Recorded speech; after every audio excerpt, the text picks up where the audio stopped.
Et bonjour, donc aujourd'hui on se retrouve pour le jour 1 de moi qui essaie de trouver des personnes pour jouer avec moi à un jeu que j'ai inventé.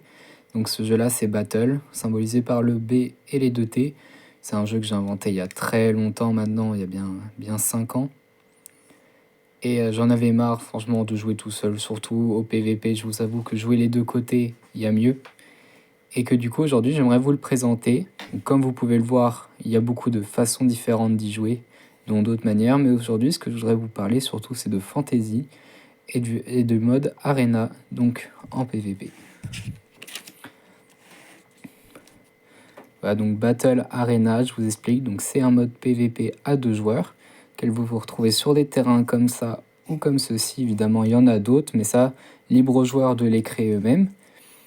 Afin qu'on puisse jouer à distance, donc vous pouvez symboliser les cases par des numéros et des lettres. Par exemple, je me déplace en C2 et je t'attaque. Et ensuite, vous allez voir qu'il y a une esquive. Et donc le joueur 2 peut dire je esquive en A2. Également donc des terrains un petit peu plus grands. Et je vais surtout vous expliquer comment on joue. Ici vous avez la vie, donc comme vous pouvez le voir symbolisé par ces deux barres. Donc ici 2 points de vie. M pour le déplacement, donc ici de 3.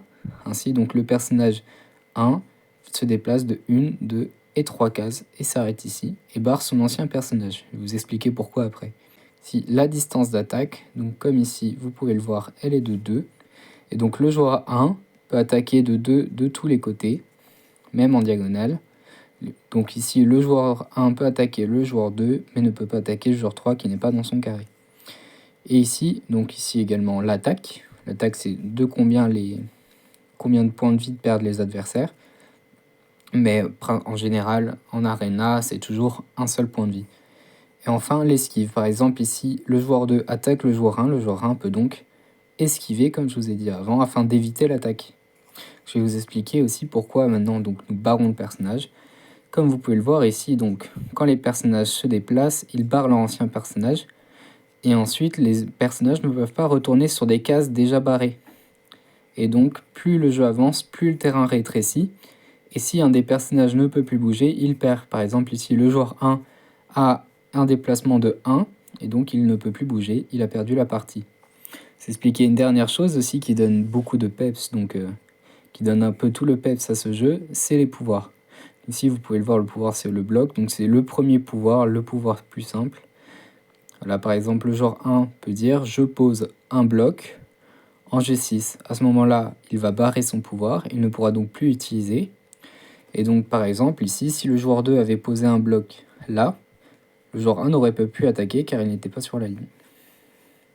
Donc, il n'aurait pas eu à esquiver, etc. Évidemment, il y a beaucoup d'autres pouvoirs, mais que je vous présenterai plus tard. En même temps, donc sur d'autres vidéos, je vais vous présenter principalement le mode New Era, qui est donc la version actuelle de Battle, qui évolue constamment, parce que j'essaye de trouver des nouvelles règles. Et également donc le mode PvE avec le mode GP, qui est principalement donc le mode solo de ce jeu, où vous pouvez faire donc des combats, donc plusieurs monstres dans des environnements, avec également des aventures, et également donc les boss, que je vous expliquerai également plus tard. La partie se déroule donc de cette façon. Si le joueur va commencer, il va par exemple se déplacer en C2, va barrer son ancien personnage et va attaquer le joueur 2. Le joueur 2 va pouvoir esquiver en A2, juste ici. Et ensuite va pouvoir se redéplacer et attaquer, dans le sens qu'il veut. S'il souhaite attaquer maintenant et se déplacer après, c'est également possible. Par exemple ici, le joueur 2 va attaquer le joueur 1, le joueur 1 va pouvoir esquiver en diagonale le joueur 2. A noter que les personnages ne peuvent pas se déplacer en diagonale. Par exemple, il ne peut pas faire 1, 2, 3. C'est 1, 2, 3. Et voilà. Et ensuite, il va se déplacer, par exemple, ici, pour montrer un exemple. Le joueur 1 pourra faire 1, 2, 3 et se mettre juste ici. Et va ensuite attaquer le joueur 2. Comme vous pouvez le voir ici, le joueur 2 peut esquiver que ici. Et si, suite à une esquive, le joueur 2 est à côté du personnage, malgré la distance d'attaque qui par exemple ici est de 2, et ben même si, si le personnage, le joueur 2 se trouve encore à côté du joueur 1, il se prendra le dégât quand même. Donc, par exemple, le joueur 2 va esquiver ici, il va se prendre le dégât, et ça va être au joueur 2.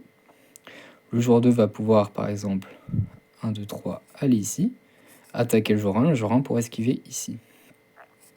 C'est ensuite au joueur 1. Le joueur 1 va faire 1, 2, 3.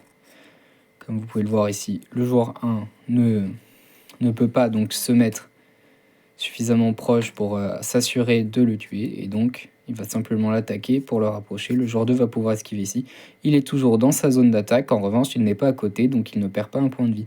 Présent, c'est au joueur 2, le joueur 2 va se mettre ici. Comme vous pouvez le voir, le joueur 1 est bloqué, il va donc forcément perdre un point de vie, ce qu'il va faire.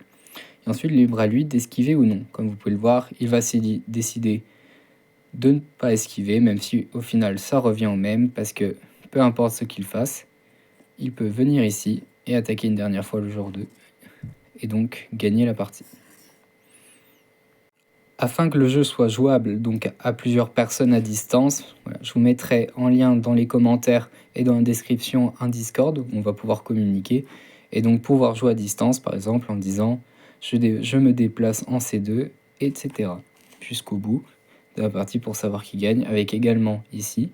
Et pour qu'une partie se déroule bien et sans accroc, les deux joueurs devront décider à l'avance des déplacements de la distance d'attaque, de la vie, de l'attaque de chaque joueur. Également les pouvoirs, si vous souhaitez pas forcément le même, mais à ce moment-là, les deux parties doivent se mettre d'accord. Je mettrai également à l'accès des fiches de pouvoir qui vous permettront de choisir des pouvoirs préfets lors de créer les vôtres comme vous le souhaitez. Merci beaucoup et si ça vous intéresse, n'hésitez pas à me rejoindre.